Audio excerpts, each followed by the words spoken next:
Hi guys, I'm Bourne, and in today's video what I'm going to be talking about is why, after years of being a financial planner, I decided to completely change everything about how I approached the role, and how doing that has created massive value for me and for my clients. So if ever you've thought about being a financial planner, perhaps you're young and you're just starting out now, but you want to know how to be valuable and effective, or maybe you're just interested in planning your own finances, but you want to know how to create proper, effective financial plans and what should be at the center of that. Or maybe you are a financial advisor, a financial planner now, but in this world that we're in, this ever-changing world, you're finding it difficult to articulate exactly how valuable good financial planning can be in people's lives. Then this video will definitely be for you.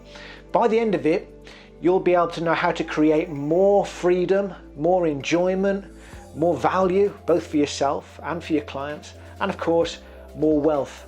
So I'm going to go through with you a little bit about my background, and also by the end of this video, I'm going to tell you the process that I actually follow to create that massive value.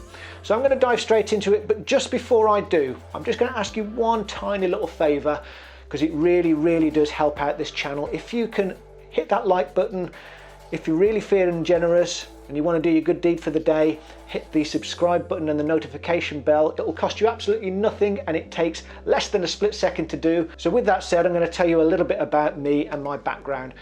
I started off as a financial planner 16 years ago, over 16 years ago now. And I know you're probably looking at me thinking, he must have had an easy paper round.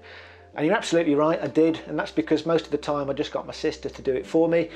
I learned the art of delegation at a very young age, but also, a healthy lifestyle, healthy diet, healthy amount of exercise, plenty of filler. That's kept me looking young. But yeah, at the age of 20, I started off as a financial planner in the world of bank assurance. And the company that I was with at the time took me from being a counter advisor, a cashier, basically, to a financial planning manager. And I missed all the kind of stages in between. So by miles, I was the youngest financial planner in the company, the youngest financial planning manager in the company, and I think in the company's history. But I did, what any other 20-year-old lad would do at that time who'd been given a big pay rise overnight. I went out and bought myself a nice flashy new car. Brand new Audi A3 Sport, gunmetal grey, light grey interior. I thought I'd made it. So that was all the good stuff. The problem was that when it came to the job, I was rubbish. To start off with, I can still remember my first client meeting now, and the guy who came in actually was quite a rare client in bank assurance world. He had £600,000 to invest. I can remember it clear as day. I was sitting in a mouldy old office in Stourbridge wearing my Matalan suit, and he told me that he got £600,000 to invest, and I got very excited about that. And I think I spent the next 15 minutes just no process whatsoever, just blurting out all this book knowledge that I had in my head. And I think after 15 minutes I came up to take a breath, and I just looked at the guy, and he was looking back at me cross-eyed, thinking, what the hell are you on about? So safe to say he didn't invest. But to be honest, after a little while I did start to get better at the job, and I started to earn decent money, maybe £5,000–6,000 a month, which as a 21-year-old back in 2005 wasn't bad. And then after some time, I felt as though I outgrew the bank assurance sector, so I became an independent financial planner, and I built myself a really good client base. And then after some years, I started to I just had this niggling feeling in my mind, and I was questioning the real value that I was providing. I just had these little doubts about how much value I was really providing. And these questions weren't coming from my clients, by the way. They were coming from me internally. The world was changing, and I just couldn't quite pinpoint exactly what a financial planner really should be doing and how they fitted in. So that went on for some time, and probably years actually. And then one day I'd gone on holiday. I was lying on the beach in Dubai, and my boss had given me a book before I went away. And he said, you might find this interesting. And I was lying there reading it on the beach. It was by a guy called Paul Armson, who himself had been a financial planner, a very successful one. And he retired at the age of 45, semi-retired essentially. And after that, He just spent his time teaching other financial planners how to do what he'd done, and he spent the rest of the time sailing around the world on his yacht. And as I was reading this book, it was amazing because it was as though he was in my mind, because everything that he was saying, he was hitting every nail on the head about, the questions that I was asking, and what I was actually doing, which was the same as 95% of other financial advisors, to be honest, which is to completely miss the point of what a financial planner is there to do. You see, what most advisors believe is that they're there to supply financial products, pensions, investments like ISAs, insurance, that sort of thing. So when they speak to anybody, they fall into what's called the transaction trap, which means that they just talk to them. The first time that they meet them, they talk to them about these financial products. But these days, people don't need financial planners to arrange those things for them. They can go online and they can open all of those things themselves directly, usually at lower cost. And this was the thing that I was struggling with in my mind. So they spend most of their time focusing on those things that people aren't really that interested in. What they're really interested in is something quite different to that, and something that doesn't get talked about enough, if at all, sometimes in financial planning meetings. It's the one thing, besides our health, probably, that matters the most to every single one of us, all of us. It's the thing that gets us out of bed in the morning, that we bust a gut for every day when we go to work. One thing alone gets us to do that: our lifestyle, or our desired lifestyle. We all work hard to provide our desired lifestyle. So people talk about, financial security, financial independence, financial peace of mind as being goals. And they are, but really, when you think about it, we can get all of those things tomorrow. Every single one of us pretty much could get those things tomorrow if we wanted to, because all we'd need to do, and this is what Paul Armstrong said in his book, all we'd need to do is sell our houses, sell our cars, sell everything else that we own, sell it, and then buy a one-way flight ticket out to Nepal, take a little hike into the mountains, and the first mountain village that you come across, find a little mountain hut, buy that for pennies, and you would probably be the richest person in the village, and you'd live with complete financial security and independence, and in those surroundings, no doubt, peace of mind for the rest of your life.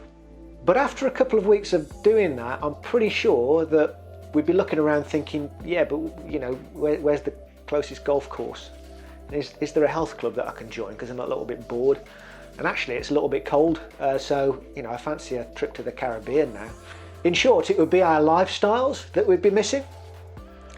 So those things, financial independence, financial security, peace of mind, they're important, but they are simply just the structures, the pillars that support the one thing that's important, and that's our lifestyle.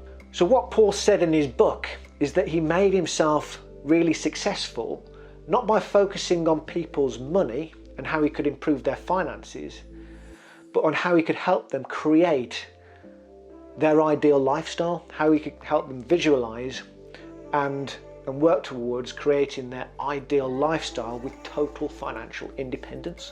So this light bulb went off in my head, and I decided to completely change the approach to what I was doing. Now at this time, my ongoing fee income was around about 200,000 a year. So I built my client base up to a good level, but I knew that if I was going to do this, I'd have to wave goodbye to some of my clients, because to create this kind of value, I'm going to have to spend a lot of time with people, more time than I was perhaps spending with some of my clients at the moment. Every single one of my clients would have to have a real dedicated amount of time if I was going to create the types of plans and strategies that I wanted to create for people. And quite simply, some of my clients just weren't going to be able to afford to do that. So I knew that the best advice that I could give to them was to point them in another direction. And that meant that I was going to have to take a reduction in my income initially, but I was willing to do it because I was absolutely, completely dedicated to really changing the way in which I approached and gave advice to people. So what I did was, I spent the next few months learning everything, absolutely everything that I could about lifestyle financial planning. from Paul Armstrong and from other pioneers of this field, of this kind of lifestyle financial planning community. And the other thing that I did was I got myself really skilled on cash flow modelling software, because proper cash flow modelling sits right at the heart of true financial planning. And I use a system called Bourne, which is I think it's the best system in the world. It's one of the leading financial planning softwares in the world, and there are lots of others out there, but I use Bourne. But I'd be interested actually, if you are a financial planner, do you use financial planning software like this yourself? Do you use cash flow modelling software? What do you think of it? Do you use Bourne?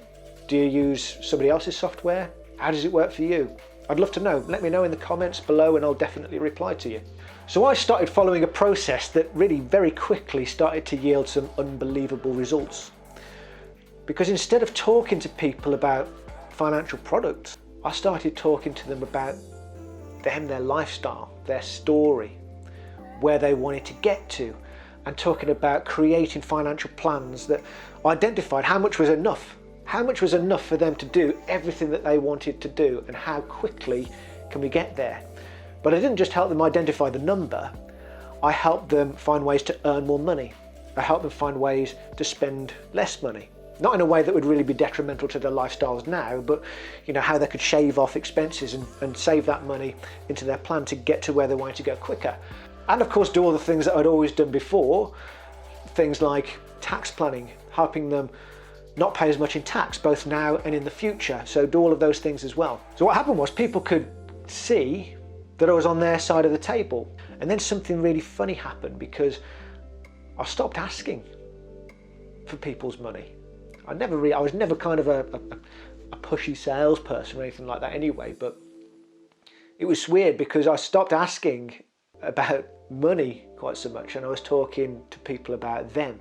And something funny happened. When I stopped doing that, people wanted to start giving me more money than they ever had done before, because all of a sudden they could visualize what it was that I was helping them to achieve. I wasn't just trying to sell them a product anymore, to fill a gap. They could see the plan that was being created for them, and they could get excited about it. So people actually started wanting to invest more than they ever had done before when I was talking to them. So the process that I follow, which I've refined over time, is quite a straightforward process, but for me it has 5 steps to it. The first one is the positioning. Before I actually meet somebody, the first time that I speak to them, I position my meeting in a very specific way. So if they call me and they say, "Hi Chris, I've been recommended to you by John and I want to make a meeting with you to talk about my pension," I say to them, "Well look, I don't look at any area of your financial planning in isolation. I'll only take clients on to look at the full picture with them. And the first time that we meet, I won't be talking to you about any products, pensions or anything like that, because until I know more about you, I don't feel qualified to be able to talk about your money." So that's how I kind of position the first appointment. And then the second thing I do is when they come in to meet me, I reiterate what this meeting is going to be all about. It's not going to be talking about any financial products, it's just going to be talking about them, because I want to get to know them. I want to get to know their story, I want to know all about their likes and interests, their work history, about their family, about all, where they like to holiday, all of the stuff that's important about understanding the lifestyle that they've got and the lifestyle that they want. And I also say that my service has 3 components to it. And the first one is lifestyle planning. For me, the most important one, which is what we're here to talk about today. The second component is financial planning. And that's where I kind of go away and I crunch all the numbers and I create real detailed financial strategies. And the third one, and they're all important, but for me, probably the least important of the 3, is product advice. Now, sometimes it's not even necessary at all, because you might have all of the things that you need already. So in that meeting, I don't talk about anything technical. I don't talk about anything product related. I just get to know them. But I'm getting to understand, the details of their financial situation as well. Then third, by the end of that meeting, when I've had a chance to assess their situation and what their financial situation is all about, it's then that I will describe if it's appropriate for me to, because at this point in time it might be clear that they're not the right sort of client for me, or maybe I'm not the right fit for them, and then I'd point them in the right direction. But if at this stage I can see that I'll definitely be able to help them, that's when I'll describe my service in more detail. And this is when I'll start talking to them about the cost of that service as well. But I'll do one very important thing here. I'll say to them that it's incumbent on me to be able to demonstrate to you, when we next sit down, in monetary terms, how the value of what I'm able to provide can exceed the cost of what you pay, in monetary terms. And if I can't do that, then quite simply, you don't have to pay anything. And that's called risk reversal. And the reason that I do that is because most people have never seen proper financial planning before in their lives. They might have seen a financial advisor, but they haven't seen true, proper financial planning. And because of that, how can they ever commit to paying a high fee for something if they don't know what they're going to get in return? They won't. People will only ever commit to paying a low fee if they commit to paying anything at all, if they don't know what they're going to get for it. So by reversing the risk, by saying that you don't have to pay it unless I can categorically demonstrate to you that the value will exceed that cost, then you don't have to pay it. But also by the end of this meeting, as I said before, I'll already know in my mind whether I can be of value to someone. If I don't, I'd have known that by the end of the first meeting, and I wouldn't even be kind of talking to them about going to the next stage. But I'll know, based on their circumstances, how valuable I can be to them. So it's not really, I call it risk reversal, but it's not really a risk at all, because I know I'll be able to demonstrate that value in monetary terms to them. And also note at this stage that I haven't talked about products at all, because I don't want people to think that the value of what I do is in the products. The value of what I do is in the planning. So the fourth thing that I do then is I go away and I create the financial plan, a real detailed plan for them. But when I say detailed, it's very detailed, but it's not presented in a boring way on sheets of paper, showing them fact sheets and all that kind of thing. I use the cash flow modelling system to really bring it to life, so that when they come and see me, it's all up on the big screen. It's all pictorial and they know exactly what it's all about. Now the fifth and final thing that I do, if it's necessary, is I will implement any financial products. And a lot of the time, of course, financial products are needed. People will need to invest into different investment vehicles, they'll need pensions, they'll need insurance, they'll need all of those things. But I spend much less time talking about those things, and I keep that stuff really simple as well, because that's not where the value is. You don't need to bamboozle people with complex stuff about those things to try and prove how clever you are, because those things are not important to people. What's important to them is their lifestyle. Those things are just the tools that allow them to get there. So I keep that stuff simple and I keep it low cost as well. And that's how I've been able to create a truly valuable service for people that they're very happy to pay for. So it's delivering great value to them, while it's also delivering a high income to me, a high sort of six-figure income to me as well. But I'd love to hear from you actually, if in the comments box below, maybe you're a financial planner, what process are you following? Are you doing something like this? Are you getting good results with your clients? Are you finding it easy, hard in the current world that we're in? Let me know, I'd love to hear from you. What do you think of what I've said? Do you think it sounds good? Do you think it sounds like a load of old nonsense? I won't mind, you tell me either way and I'll still reply to you. Or maybe you're somebody who's had financial planning advice in the past. Maybe you see a financial advisor. Does he or she do all this kind of stuff for you? Let me know, I'd love to hear from you. So guys, please, like I said before, don't forget to like this video, and if you are feeling very charitable, if you found this useful, hit the subscribe button, hit the notification bell, and I'll be chatting to you again very soon with more of my thoughts on financial planning, wealth building and lifestyle.